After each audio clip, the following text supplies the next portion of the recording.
हाय। आजकल एआई का ट्रेंड बढ़ता ही जा रहा है एंड काफ़ी लोगों की क्वेरी होती है कि भाई जब हर कोई चैट जीपीटी या परप्लेक्सिटी जेमिनाई यूज़ कर रहा है तो मैं अपनी वेबसाइट को इन सभी एआई प्लेटफॉर्म्स पर कैसे लिस्ट करूं। सो उसका एक बहुत ही सिंपल वे मैं आपको बताने वाला हूं। बहुत ही बेसिक बेसिक प्रैक्टिसेस हैं, उनको अगर आप इम्प्लीमेंट करना शुरू करते हैं अपनी वेबसाइट पर तो डेफिनेटली आपको उस चीज़ का रिजल्ट जो है वो विद इन 1 मंथ ऑलमोस्ट आप मान के चलिए आपको दिखना शुरू हो जाएगा। आप उसे एनालिटिक्स के थ्रू ट्रैक भी कर सकते हैं कि हाँ मेरे को एक्चुअल में इन टूल्स के थ्रू ट्रैफिक आ रहा है या नहीं आ रहा है। ठीक है। सो उसके लिए सबसे पहला सॉल्यूशन ये है कि जो भी आप अपनी वेबसाइट पर ब्लॉग्स को पोस्ट कर रहे हैं मेक श्योर कीजिए उनमें टेबल्स इंक्लूड हो एंड एफएक्यूज इंक्लूड हो एंड साथ में उनमें कुछ स्टैट्स भी हो जिससे कि वो डेटा एक्चुअल डेटा लगे थोड़ा सा। ठीक है। जो एआई टूल्स हैं वो ऐसे कंटेंट को बहुत ज़्यादा प्रायोरिटी देते हैं, ऐसी वेबसाइट्स को जहाँ पर जो डेटा हो वो बैक्ड बाय फैक्ट्स हो, फिगर्स हो, स्टैट्स वहाँ पर इम्प्लीमेंटेड हो, टेबल्स हों, टेबल फॉर्मेट्स में आपने कंटेंट डाला हुआ हो, उसके अलावा एफएक्यूज हों। तो उससे क्या है, छोटे छोटे आंसर्स एफएक्यू में बहुत सारे होते हैं, तो वो चीज़ें बहुत ही ज़्यादा हेल्पफुल हो जाती है एआई के लिए। तो इजीली आपकी जो वेबसाइट है वो वहाँ पर शो होनी शुरू हो जाती है, रिकमेंड होनी शुरू हो जाती है एआई टूल्स में। ठीक है। इसके बाद जो आपने करना है वो ये कि आपको जो लैंग्वेज यूज़ करनी है, जो कंटेंट है, चाहे वो होम पेज पर हो या कहीं भी हो, आपको वो बहुत ही ज़्यादा इजी टू अंडरस्टैंड लैंग्वेज में रखना है, सिंपल लैंग्वेज में रखना है। क्योंकि एआई टूल्स इन ऐसे कंटेंट को जो बहुत ही ज़्यादा सिंपल हो, इजी टू अंडरस्टैंड हो, उनको प्रायोरिटी देता है। ठीक है। उसके बाद नेक्स्ट पॉइंट जो है वो है आपको अपनी वेबसाइट के सभी पेजेस पर एफएक्यूज इंक्लूड करने हैं।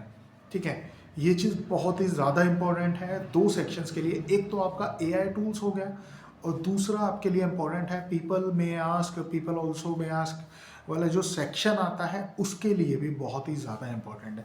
तो ये दोनों चीज़ें मतलब ये दो जगह आपको काम करेगा एफएक्यूज वाला।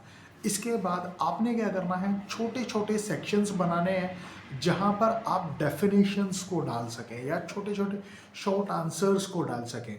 ठीक है। जैसे कोट्स करके आप उनको डाल दो या बीच में एक ब्लॉक बना करके आप उनको डाल दो। तो अगर आप इस तरीके से डेटा डालना शुरू करोगे तो डेफिनेटली वहाँ पर भी फिर से आपकी जो वेबसाइट है वो एआई टूल्स में पुश होनी शुरू हो जाएगी। ये बहुत ही बेसिक चीज़ें हैं। इसके बाद जैसे काफ़ी बार आपने सुना होगा, लोग कहते हैं कि हमें कोरा पर डालना चाहिए या रेडिट पर करना चाहिए, इस टाइप की बहुत सारी क्वेरीज रहती हैं। देखो, ये चीज़ें जब आप वेबसाइट में ये जो पॉइंट्स मैंने बताए, जब आप उनको इंक्लूड करना शुरू कर दोगे, उसके बाद अगर आप रेडिट एंड कोरा पर जाते हैं या किसी और फोरम पर या कम्युनिटी पर जाते हैं, तब आपको उसका एडवांटेज जो है वो डबल हो जाता है एडवांटेज एक तरीके से। ठीक है। जैसे कि आप क्या कर सकते हैं, कोरा पर या रेडिट पर आप एक प्लान बनाओ कि वीकली मेरे को 5 क्वेरीज का आंसर करना है या 5 पोस्ट डालनी है। पोस्ट से ज़्यादा आई वुड से कि आप आंसर्स करना क्वेरीज को। ठीक है। इन दोनों ही प्लेटफॉर्म्स पे एंगेज रहो। वीक में अगर आप 5 बार भी करते हैं, 4-5 बार भी अगर पॉसिबल है, ठीक है, तो उससे होगा क्या, अगेन जो कंटेंट है वो पुश होना शुरू होगा। उसके अलावा आप वेब 2.0 का यूज़ करो।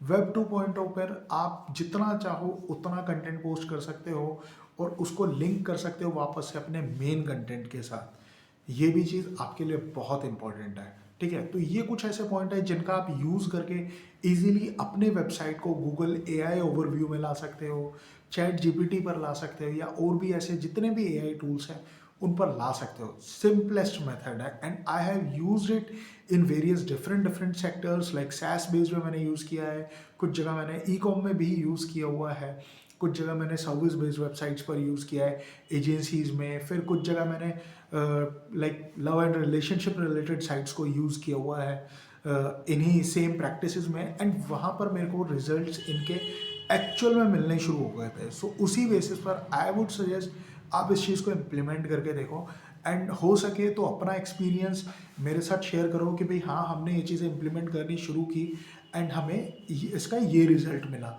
हमारा जो कंटेंट है या हमारी जो वेबसाइट है वो इतने टाइम में ही गूगल एआई ओवरव्यू में शो होनी शुरू हो गई है। ठीक है। सो आज के लिए इतना ही। Bye bye, thank you and please subscribe.